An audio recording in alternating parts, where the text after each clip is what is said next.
ایک پیر صاحب تھے بیچارے، وہ اپنی بیوی سے بار بار کہتے تھے میں پیر ہوں، لوگ کتنی عزت کرتے ہیں میری، اور ان کی بیوی کہتی بھاگ تیرے جیسے 336 پیر روز دیکھتی ہوں میں۔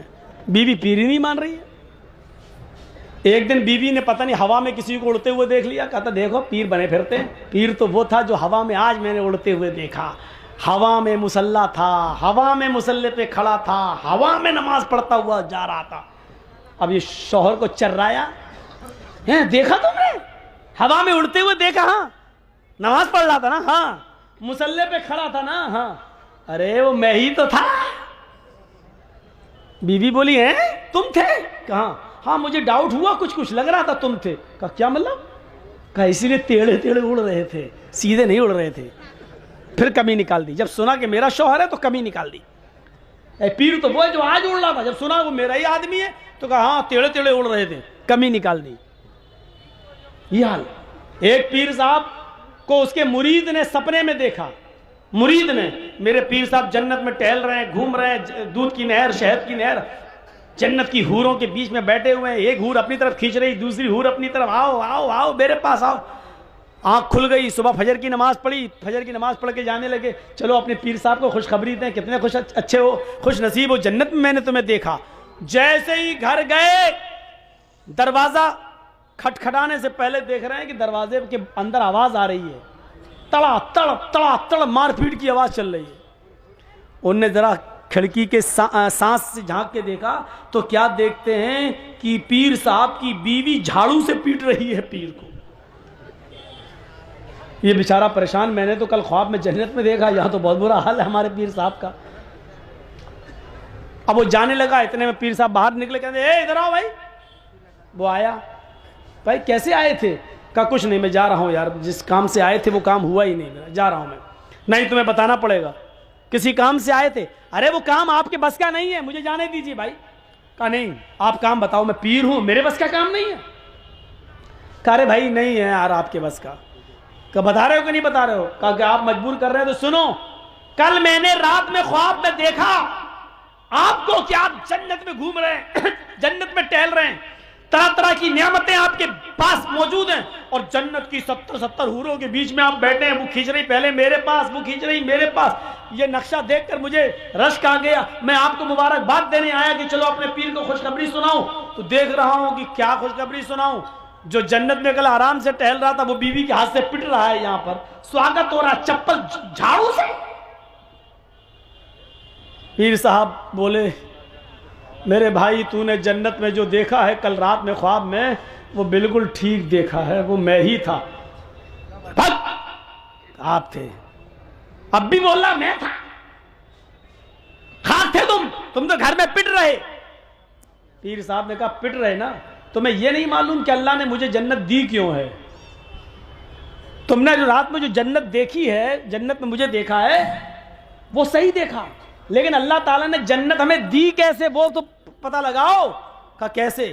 کہا میں تم تو آج دیکھے ہو، میں تو 18 سال سے اپنی بیوی کی جھاڑو سے روز پٹتا ہوں، روز پٹ رہا ہوں، اور اپنی بیوی کی مار کھانے پر جو ہم نے صبر کیا ہے، اللہ نے اس صبر کے بدلے میں ہمیں جنت دی ہے۔ مرید کہتا ہے اچھا ٹھیک ہے بھائی صاحب، آپ صبر ہی کرتے رہیے، جنت میں جائیے، ایک عورت سے پٹیے، 70 حوریں تمہیں ملیں گی، میں جا رہا ہوں۔ تو یہ عورتوں کا میں یہ واقعہ بتا رہا ہوں، یہ واقعہ حقیقت میں لکھا ہوا ہے کتاب میں، حالانکہ فرضی ہوگا، جس نے بھی لکھا ہے اس نے کوئی حوالہ تو دیا نہیں ہے، لیکن میں یہ بتانا چاہتا ہوں، اس نے صرف عورتوں کے بارے میں بتانا چاہا کہ عورتیں آج شوہروں پر اتنا ظلم کرتی ہیں، اتنا یہ بتانا چاہ رہا تھا وہ۔ لیکن مجھے معلوم ہے کہ فرضی ہوگا، کیونکہ بیوی سے زیادہ لیکن یہ سچائی ہے کہ بیوی سے زیادہ شوہر کے حالات کوئی نہیں جانتا۔ آپ کی کمزوری کیا آپ کی بیوی جانتی ہوگی۔ ایک بار کوئی تھے بیچارے، انہی کے نام پہ پوری بریلویت کا نام رکھا ہوا ہے، بریلی کے ایک مسجد میں تقریر کر رہے تھے وہ، اور تقریر کرتے کرتے بھول گئے، تو اب بڑی بدنامی ہوگی، اتنے بڑے مولانا بھول کیسے گئے؟ تو ایسے کہنے لگے چل ہٹ دور دور دور۔ اب تقریر ختم کرنے کے بعد جب ہٹے تو لوگوں نے پوچھا یہ کیا ہو گیا تھا مولانا صاحب حضرت؟ وہ بولے صاحب خانہ کعبہ میں کتا گھس گیا تھا، اس کو بھگا رہا تھا میں، بیٹھے بریلی میں، اور کتا کہاں کا بھگا رہے ہیں؟ خانہ کعبہ کا. بیوی بھی جلسہ سننے آئی تھی. اچھا دور کی نظر بڑی تیز ہے. بریلی میں بیٹھے بیٹھے کتا دکھائی دے رہا خانہ کعبہ کا, جبکہ خانہ کعبہ میں مکہ مدینہ میں کتا گھس نہیں سکتا اور ان کو دکھائی دے رہا ہے. ٹھیک ہے, عشاء کے بعد کھانا تو گھر ہی پہ کھاؤ گے. بھوک لگی ہے کھانا لاؤ. بیوی نے گوشت کا شوربہ نیچے ڈال دیا پلیٹ میں, اوپر سے سوکھے چاول ڈال دیے, دسترخوان پہ رکھ دیا. لو کھاؤ, میں پانی لے کے آ رہی ہوں. جب پانی لے کے آئی دیکھا یہ بیٹھے ہوئے ہیں. کہا رے تم نے شروع نہیں کیا کھانا کا؟ میں کھانا رکھ دی. اے پاگل ہے کیا, سادہ چاول کھائیں گے؟ وائٹ چاول لا کے رکھ دیے سادہ سادہ. ارے اس میں ڈالنے کے لیے کچھ تو لاؤ. آپ کو معلوم نہیں ہے؟ کہ کیا معلوم؟ اوہ ابھی تو 1-2 گھنٹے پہلے مغرب کے بعد ابھی تو کتا بھگا رہے تھے خانہ کعبہ کا. اتنے دور کا کتا دکھائی دے رہا تھا, اور اس چاول کے نیچے گوشت اور شوربہ میں نے پہلے ڈال دیا, وہ دکھ ہی نہیں رہا تمہیں؟ کتا دکھائی دے رہا ہے, چاول کا شوربہ نہیں دکھائی دے رہا ہے جو نیچے ڈالا. پگڑی ہٹائی حضرت نے, ہو جاتے گھر کا بھیدی لنکا ڈھائے. میری بیوی یہاں کہہ دیا باہر مت کہہ دینا ورنہ لوگوں کا بھروسہ اٹھ جائے گا میرے اوپر سے. یہ لوگ ہیں اتنے نزدیک کا علم نہیں, اور خانہ کعبہ کا کتا ان کو دکھائی دے رہا ہے. تو یہ چیزیں ہوتی ہیں. بیوی شوہر کی عقل بھی ٹھیک کر دیتی ہے. تو 4 چیزیں بتائی ہیں. 5 وقت کی نماز پڑھتی ہو, رمضان کے روزے رکھتی ہو, اپنی شرمگاہ کی حفاظت کرتی ہو, اور شوہر کی اطاعت کرتی ہو. یہ 4 کام جو عورت کر لے, فَلْتَدْخُلْ مِنْ أَيِّ أَبْوَابِ الْجَنَّةِ شَاءَتْ, ایسی عورت جنت کے جس دروازے سے داخل ہونا چاہے ہو جائے گی. اس کے لیے جنت کے 8 دروازے کھلے ہوئے ہوں گے. اے اللہ کی بندی, تو جس دروازے سے جانا چاہے چلی جا. یہ عورت کے لیے جنت میں جانے کا راستہ. میری ماں بہنوں, ایک اور راستہ تمہیں دیتا ہوں جنت میں جانے کا, لیجئے. جاءتنی سائلہ, حضرت عائشہ فرماتی ہیں کہ میرے پاس ایک مانگنے والی آئی. وَمَعَهَا صَبِيَّانِ, اس کے ساتھ 2 چھوٹے چھوٹے بچے تھے. میرے پاس ایک مانگنے والی آئی, اس کے ساتھ 2 چھوٹے چھوٹے بچے تھے. بخاری شریف کی حدیث کے الفاظ ہیں. اور آ کر کہنے لگی شیئن للہ, اگر گھر میں کھانے پینے کو کچھ ہو تو دے دو, میرے بچوں نے کئی دن سے کھانا نہیں کھایا ہے. حضرت عائشہ فرماتی ہیں میرے پاس ایک کھجور تھا. ایک کھجور, بخاری میں ایک کھجور, اور مسلم میں بھی یہ حدیث آئی ہے لیکن اس میں 3 کھجور کا ذکر ہے. میرے پاس ایک کھجور تھا, یہ تو بخاری میں. میرے پاس 3 کھجور تھے, یہ مسلم شریف میں. میرے پاس 1 یا 3 کھجور تھے, میں نے اس کو رکھ دیا تھا. اللہ کے نبی آئیں گے, بھوکے ہوں گے تو میں ان کو دے دوں گی, وہ کھجور کھا کے پانی پی لیں گے. میری ماں بہنیں سن رہی ہو, 1 کھجور تھا, میں نے اس کو اٹھا کر رکھ دیا. یہ عورتیں تھیں اس زمانے کی, 1 کھجور کو قاعدے سے رکھنا جانتی تھیں. تم تو اپنے جہیز کے برتن نہیں رکھ پاتی ہو, اپنے ماں کی طرف سے ملا ہوا سامان بھی حفاظت نہیں کر پاتی ہو.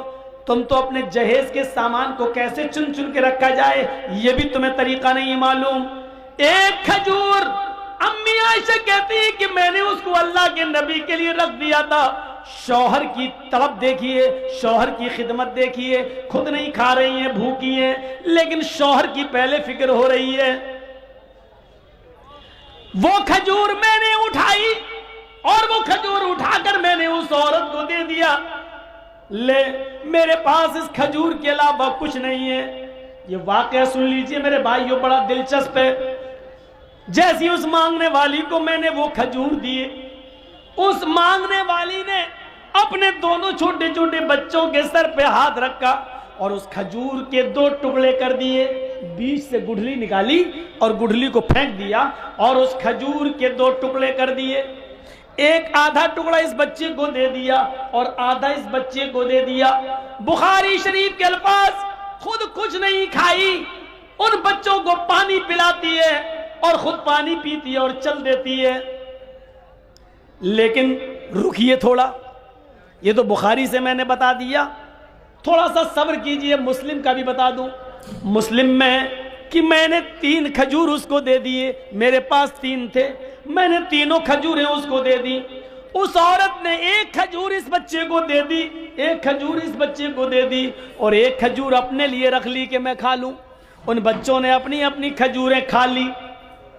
عورت کے پاس جو کھجور تھی وہ جیسے ہی منہ پہ لے کے گئی، وہ کھجور کھانا چاہتی تھی ماں، ان بچوں کی ماں کھجور اپنے منہ تک لے گئی کہ دونوں بچے اپنے ماں کی کھجور پر جھپٹ پڑے۔ امی یہ بھی دے دو، مجھے بھوک لگ رہی ہے، امی ابھی بھوک لگ رہی ہے۔ ماں نے اپنے ہونٹوں کے پاس سے وہ کھجور واپس کر دی، اپنے دانتوں کے قریب سے وہ کھجور واپس کر دی۔ اس کو اپنے بچوں پر رحم آ گیا اور اس نے اپنی کھجور کے 2 ٹکڑے کر دیے، آدھا ٹکڑا اس بچے کو دے دیا اور آدھا اس کو، یعنی ہر ایک کو 1.5 مل گیا۔ ماں نے خود کچھ نہیں کھایا، پانی پیا اور چل دی۔ تھوڑی دیر کے بعد جب اللہ کے نبی گھر میں تشریف لائے، تھوڑی دیر کے بعد جب اللہ کے نبی صلی اللہ علیہ وسلم گھر میں تشریف لائے تو حضرت عائشہ نے پورا واقعہ بیان کر دیا۔ اللہ کے نبی نے کہا عائشہ کیا اس عورت کو تم نے اپنی آنکھوں سے دیکھا ہے؟ ہاں میں نے دیکھا ہے۔ اے عائشہ، عائشہ سوچ لو، اس عورت کو آپ نے اپنی آنکھ سے دیکھا ہے؟ ہاں دیکھا ہے۔ عائشہ کیا اس کو تم نے 3 کھجوریں دے دی تھی؟ ہاں میں نے تینوں دے دی تھی۔ عائشہ کیا اس نے 2 کھجوریں دونوں بچوں کو دے دی اور 1 کھجور اپنے کھانے کے لیے رکھ لی؟ ہاں۔ بچے اس کی کھجور پر جھپٹ پڑے؟ ہاں۔ اس عورت نے اپنے کھجور کے بھی 2 ٹکڑے کر دیے اور آدھی آدھی اپنے بچوں کو دے دی؟ ہاں۔ عائشہ کیا اس عورت نے خود کچھ نہیں کھایا؟ کہا نہیں۔ عائشہ تمہیں قیامت کے دن اللہ کے دربار میں گواہی دینا پڑے گی۔ عائشہ جس عورت نے اپنے پیٹ پر پتھر باندھ لیا ہو اور اپنے بچوں کو پرورش کیا ہو، پالا ہو، پوسا ہو اور اس کو کھلا پلا کے پروان چڑھایا ہو اور خود بھوکی رہ گئی ہو، اس نے اپنی بھوک پر بچوں کی بھوک کو ترجیح دی ہو، خود بھوکی رہ کر بچوں کو پالا ہو۔ عائشہ وجبت علیہا الجنہ، وجبت علیہا الجنہ، وجبت علیہا الجنہ، اس عورت نے جنت واجب کر لی، اس عورت نے جنت واجب کر لی، وہ عورت جنتی ہے۔